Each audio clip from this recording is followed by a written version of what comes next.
नमस्कार, आप देख रहे हैं सी न्यूज़ भारत और मैं हूं आपके साथ नंदिनी। वक्त हो चुका है न्यूज़ बुलेटिन का। इस बुलेटिन में हम जानेंगे कहां दोषी डॉक्टर के विरुद्ध कार्यवाही व मुआवजे की मांग को लेकर धरने पर बैठे मृतका के परिजन, कहां घर पर रखे पटाखों में आग लगने से 2 मंजिला मकान हुआ क्षतिग्रस्त। इसके साथ ही जानेंगे कि कहां हर घर तिरंगा अभियान के अंतर्गत निकाला गया पैदल मार्च। आइए इन तमाम खबरों पर करते हैं विस्तार से चर्चा। जिला अस्पताल जशपुर में उस वक्त बवाल मच गया जब बुखार से पीड़ित महिला की इलाज के दौरान मौत हो गई। मृतक महिला के 2 छोटे बच्चे हैं जिनके सिर से मां का साया हट गया है। परिजनों ने डॉक्टर पर लापरवाही का आरोप लगाते हुए देर रात जिला अस्पताल का घेराव कर दिया और डॉक्टर पर कार्यवाही व मुआवजे की मांग करने लगे। देर रात तहसीलदार, एसडीएम व एसडीओपी मौके पर पहुंचे और कलेक्टर से परिजनों की बात कराने के बाद मामला शांत हुआ। हालांकि मृतका का अब तक पोस्टमार्टम नहीं हो पाया है और न ही डॉक्टर के विरुद्ध कोई जांच टीम बनी है। परिजन लगातार जांच कार्यवाही व मुआवजे की मांग कर रहे हैं। 10 बजे तक से हम पर्ची कटाए, फिर गए मैडम के पास, मैडम से दिखाई, वो फिर आए, फिर 11:30 बजे एडमिट की। एडमिट के बाद 1-2 घंटा ठीक थी। फिर मेरे को बोली कि चलिए घर, तो मैं बोला कि नहीं, थोड़ा देर रुको, अभी तो ग्लूकोज चढ़ा। फिर 2-2:30 बजे आसपास ग्लूकोज खत्म हुआ, फिर ठीक थी। फिर शाम को अचानक से दर्द कर रही है बोली। फिर नर्स लोग बोली कि क्या दर्द कर रहा है, क्या हो रहा है, बढ़िया से बता।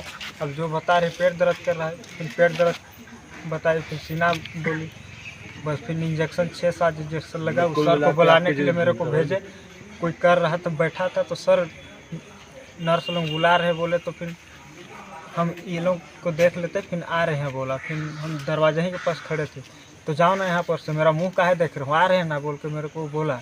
डॉक्टर बोला कि नर्स बोली? डॉक्टर बोले हैं। कौन डॉक्टर थे? नाम नहीं जानता हूँ। जशपुर से सी न्यूज़ संवाददाता गुलाब यादव की रिपोर्ट। आजादी के 75वें महोत्सव पर भाजपा जिला अध्यक्ष रामविलास पाल ने भाजपा मंडल उपाध्यक्ष रोहित यादव के आवास पर मंडल अध्यक्ष शरद उपाध्याय की मौजूदगी में हर घर तिरंगा कार्यक्रम को सफल बनाने पर जोर दिया। उन्होंने कहा कि 13 अगस्त से 15 अगस्त तक हर घर पर तिरंगा होना चाहिए। इसके लिए युद्ध स्तर पर भाजपा वरिष्ठ पदाधिकारियों द्वारा बूथ पर प्रवास कर दिशा निर्देश दिए जा रहे हैं। इस मौके पर नन्हे यादव, महेश पटेल, रमेश प्रजापति, पप्पू मिश्रा मौजूद रहे। रामविलास पाल, जिलाध्यक्ष हूँ, भारतीय जनता पार्टी मछलीशहर। जी, इस समय सर आपकी जो तैयारी है तिरंगा यात्रा को लेकर, किस तरह से तैयारी की जा रही है अपने ज़िला में, बताइए। देखिए, पूरे ज़िले में, हमारे मछलीशहर संगठनात्मक ज़िले में हर घर तिरंगा अभियान, जो देश के यशस्वी प्रधानमंत्री जी आज़ादी के 75 वर्ष पूरे होने पर आज़ादी का अमृत महोत्सव मनाया जा रहा है, उसमें सभी भारतीय जनता पार्टी के कार्यकर्ता हर घर तक तिरंगा फहराएंगे। ये ऐसा अभियान हुआ है। 2, 3, 4 को हमारे शक्ति केंद्र पर बैठकें चल रही हैं। सभी बूथ अध्यक्ष और उस बूथ पर निवास करने वाले भारतीय जनता पार्टी के वरिष्ठ कार्यकर्ता हैं। समाज के सभी तबकों का, चूँकि ये राष्ट्रीय कार्यक्रम है, आज़ादी का अमृत महोत्सव है, इस पर सबका आह्वान कर रहे हैं। हम हर घरों तक तिरंगा लगाने की, फहराने की अपील कर रहे हैं। हमारे कार्यकर्ता लगे हुए हैं। आप जिला अध्यक्ष पद पे नियुक्त हैं, अपने जो भी बूथ अध्यक्ष हैं, सेक्टर संयोजक हैं, मंडल अध्यक्ष हैं, अपने कार्यकर्ताओं को किस तरह से तैयारी करने के लिए अपील करते हैं? जैसा कि हमने अभी आपको बताया है जी, 2 तारीख को शुरू है ये शक्ति केंद्र की बैठक। 2, 3, 4 इस 4 तारीख तक हम पूरे ज़िले की रफ्तार ठीक कर ले रहे हैं। हमारे सभी सम्मानित मंडल अध्यक्ष, मंडल के पदाधिकारी, सभी ज़िले के पदाधिकारी, कहीं न कहीं वरिष्ठ जन लगाए गए हैं। वो शक्ति केंद्र पर बूथ अध्यक्षों की बैठक ले रहे हैं। उस बूथ पर निवास करने वाले ऐसे सक्रिय लोगों, समाज के अन्य किसी भी माने समाज के हैं, किसी भी अगर वो दल से संबंधित है, उनसे भी हम हर घर पर तिरंगा फहराने की अपील कर रहे हैं। जौनपुर से सी न्यूज़ संवाददाता ब्रिजेश सिंह कौशिक की रिपोर्ट। जनपद पीलीभीत के कस्बा जहानाबाद में आतिशबाजी के घर में रखे पटाखों में अचानक आग लगी, जिसके कारणों का पता नहीं लग सका है। कस्बा जहानाबाद के मोहल्ला सादात निवासी मिर्जा अजीम बेगम के घर में दोपहर 2:30 बजे के लगभग घर में रखे लगभग 20 से 25 पेटी पटाखों में किन्हीं कारणों से अचानक आग लगी। आग से विस्फोट इतना जबरदस्त था कि आतिशबाजी का 2 मंजिला मकान पूरी तरह क्षतिग्रस्त हो गया। आसपास के कई मकान बुरी तरह क्षतिग्रस्त हो गए। लोगों ने बताया कि घंटों मकान में पटाखों से विस्फोट होता रहा। आतिशबाजी अजीम बेग के घर में मौजूद 3 लड़कियां बुरी तरह जख्मी हो गई, जिनकी हालत काफी गंभीर है।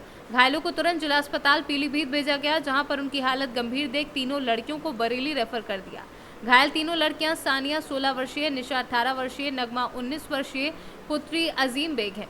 पीलीभीत पुलिस अधीक्षक ने बताया कि आतिशबाजी अजीम बेग का पटाखा बनाने का लाइसेंस 2025 तक का है, जिसका गोदाम रिछा रोड पर है, जहां पर आतिशबाजी बनाते हैं और बेचते हैं। बेचने के लिए घर में से 20 से 25 पेटियां रखी गई थी। पटाखा में आग लग गई। सूचना पर पुलिस और पब्लिक के द्वारा रेस्क्यू करके तीनों लड़कियों को निकालकर हॉस्पिटल पहुंचाया गया।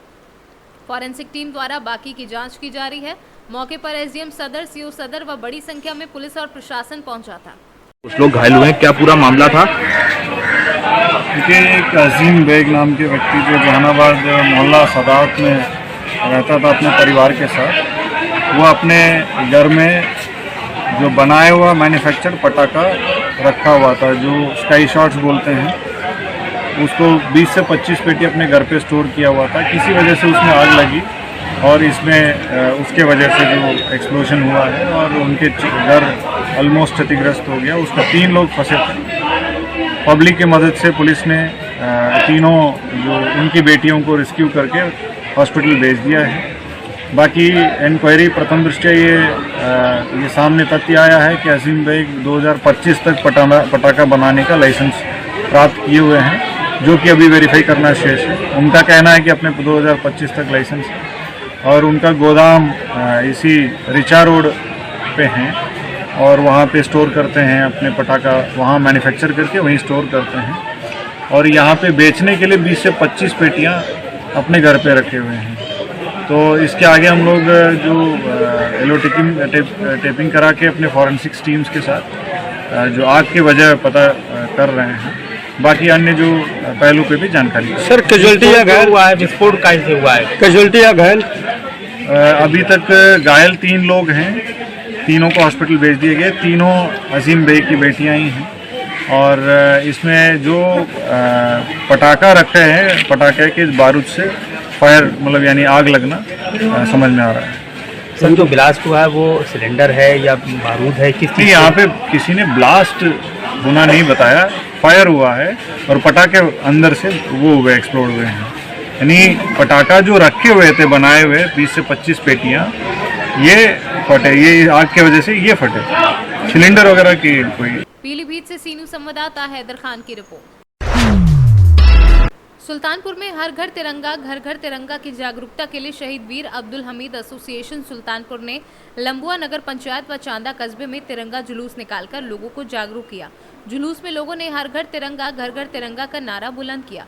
जुलूस शहीद वीर अब्दुल हमीद स्मारक स्थल पहुंचकर शहीद वीर अब्दुल हमीद को श्रद्धांजलि देकर सभा में तब्दील हो गया, जिसमें संस्था के संस्थापक व अध्यक्ष मकबूल अहमद नूरी इदरीसी ने लोगों को हर घर तिरंगा के कार्यक्रम के बारे में विस्तार से जानकारी दी तथा लोगों से अपील की गई कि अपने घर व प्रतिष्ठानों पर 11 अगस्त से 17 अगस्त तक झंडा लगाकर आज़ादी के 75वीं वर्षगांठ के अवसर पर अमृत महोत्सव धूमधाम से मनाएं।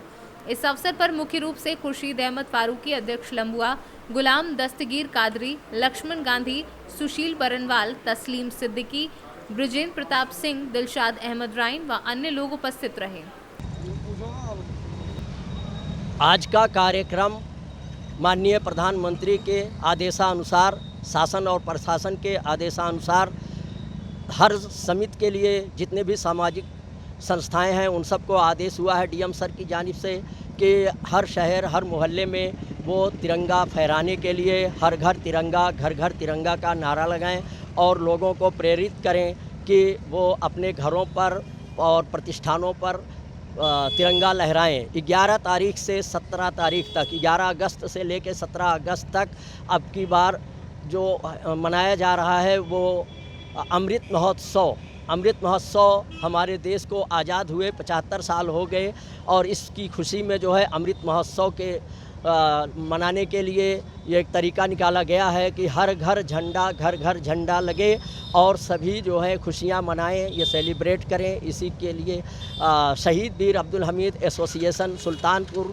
जो कि आपकी जानी हुमानी संस्था है, इसको भी आदेश हुआ तो इन्होंने भी, इस समिति ने भी हर ब्लॉक, हर शहर में, हर मोहल्ले में जो है झंडा यात्रा निकालने, तिरंगा झंडा निकालने का फैसला लिया, जिसकी कड़ी में सुल्तानपुर में और उसके अतराफ़ में कई जगह निकाला जा चुका है। आज लम्भुआ और चांदा में निकाला जाएगा।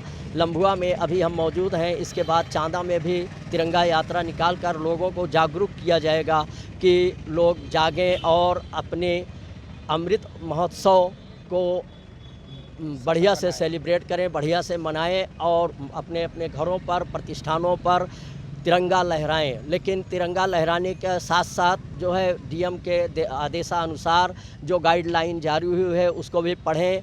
पहला तो ये है कि खुले आसमान में झंडा फहराया जाना चाहिए। दूसरा ये है कि झंडे का पीला रंग ऊपर, सफ़ेद बीच में और हरा ही नीचे होना चाहिए।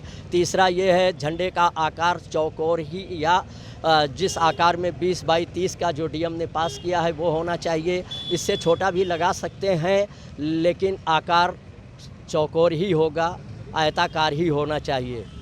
सुल्तानपुर से सी न्यूज़ संवाददाता वाजिद हुसैन की रिपोर्ट। टीकमगढ़ कलेक्टर सुभाष कुमार द्विवेदी की अध्यक्षता में आज आज़ादी के अमृत महोत्सव के तहत हर घर तिरंगा अभियान अंतर्गत पैदल मार्च का आयोजन किया गया। ये पैदल मार्च राष्ट्र ध्वज लेकर संयुक्त कार्यालय भवन टीकमगढ़ से नजरबाग तक आयोजित किया गया, जिसमें बड़ी संख्या में नागरिक, साथ ही पैदल मार्च में जिले के अधिकारी तथा कर्मचारी भी शामिल रहे। कलेक्ट्रेट से लेकर नजरबाग पर सिर्फ हाथों में तिरंगा ही नजर आ रहा था। कुछ ऐसा ही माहौल दिखाई दे रहा था। कलेक्ट्रेट से लेकर नजरबाग तक राष्ट्रीय ध्वज को लेकर पैदल मार्च निकाला गया। हर घर तिरंगा अभियान को लेकर मार्च निकाला गया। Tikamgarh collector Subhash Kumar Dwivedi, Tikamgarh SDM CP Patel, जनपद सीईओ संजीव गोस्वामी, पीडब्ल्यूडी अधिकारी, एसडीओ सहित विभिन्न विभागों के अधिकारी, कर्मचारी, पुलिस विभाग से एडिशनल एसपी, एसडीओपी कोतवाली व देहात थाने के प्रभारी व पुलिस बल, इसके साथ हजारों की संख्या में बच्चों द्वारा राष्ट्रीय ध्वज को थामकर पैदल मार्च निकाला गया और भारत माता की जयकारों से पूरा नगर गुंजायमान रहा। हाथों में तिरंगा था और देश के प्रति सम्मान की भावना नजर आ रही थी। नजरबाग में समापन पर टीकमगढ़ कलेक्टर सुभाष कुमार द्विवेदी द्वारा सभी को शपथ दिलाई गई कि वह अपने घर में तिरंगा लगाएंगे और साथ ही और लोगों के लिए उसके लिए भी प्रेरित करेंगे और भारत माँ की जयकार के साथ इस पैदल मार्च का समापन के लिए हजारों की संख्या में शामिल होकर सभी ने आयोजन को सफल बनाया। आयोजित हर घर तिरंगा अभियान जो कि 13 से 15 अगस्त तक मनाया जा रहा है पूरे देश में, हमारे टीकमगढ़ ज़िले में भी मनाया जा रहा है। तो आज टीकमगढ़ नगर में तिरंगा पद यात्रा लोगों में जागरूकता और प्रचार प्रसार हेतु आयोजित की गई। आप देख ही रहे होंगे, इसमें बहुत भारी संख्या में नागरिक, जनप्रतिनिधिगण और विशेष रूप से सबसे ज़्यादा उत्साह हमारे स्कूली और कॉलेज के बच्चों में था, वो सम्मिलित हुए और इस अभियान को सफल बनाने के लिए शपथ ली गई कि हम 11 से 13 अगस्त तक अपने घर, व्यावसायिक प्रतिष्ठान, दुकान आदि जगहों पे राष्ट्रध्वज तिरंगा फहराएंगे। धन्यवाद। टीकमगढ़ से सी न्यूज़ संवाददाता गिरीश कुमार खरे की रिपोर्ट। उत्तर प्रदेश के बदायूं जिले की 3 ग्राम पंचायतों में उपचुनाव के लिए वोटिंग शुरू। उजानी ब्लॉक के ननाखेड़ा, आशापुर ब्लॉक के बाबेपुर एवं इस्लाम नगर ब्लॉक की मित्रो गांव में सुबह से ही वोटिंग शुरू है। मतदान सुबह 7 बजे से शाम 6 बजे तक होना है। 3 ग्राम पंचायतों में अलग अलग बूथ बनाए गए हैं। बूथों पर मतदाताओं की लंबी लाइन लग गई एवं एसडीएम बदायूं बसीहो उजानी के साथ बड़ी संख्या में पुलिस बल मौजूद रहा। बदायूं से सी न्यूज़ संवाददाता अंकित तोमर की रिपोर्ट। आगरा लखनऊ एक्सप्रेसवे पर तेज रफ्तार कंटेनर के ड्राइवर को झपकी आने के कारण कंटेनर एक्सप्रेसवे से उतारकर करीब 15 फुट नीचे सर्विस रोड पर जावरा। गनीमत ये रही कि इस दौरान किसी प्रकार की हताहत नहीं हुई। ड्राइवर व परिचारक मामूली रूप से चोटिल हुए हैं। सुबह फैजाबाद से चलकर गुरुग्राम हरियाणा के लिए जा रहा था कंटेनर और तभी एक्सप्रेसवे के चैनल नंबर 131 पर पहुंचा तो ड्राइवर पूरन सिंह को नींद आ गई और तभी गाड़ी असंतुलित होकर एक्सप्रेसवे पर बने लोहे के डिवाइडर को तोड़ते हुए करीब 20 फुट नीचे सर्विस रोड पर जा पहुंची।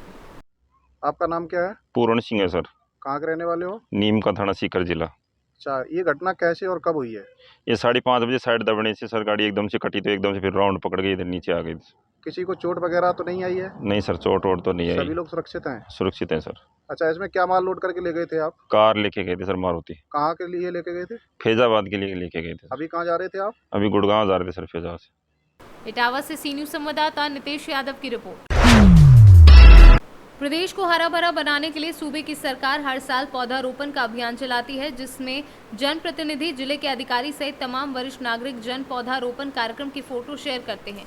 किंतु असलियत यह है कि इन छोटे छोटे नवांकुर वृक्षों की सुरक्षा में कमी के चलते लाखों नवजात पौधे हर साल बेकार हो रहे हैं। मुजैना क्षेत्र में बरसात शुरू होने से पहले पौधारोपण के लिए विभाग की तरफ से गड्ढे खोदे गए थे।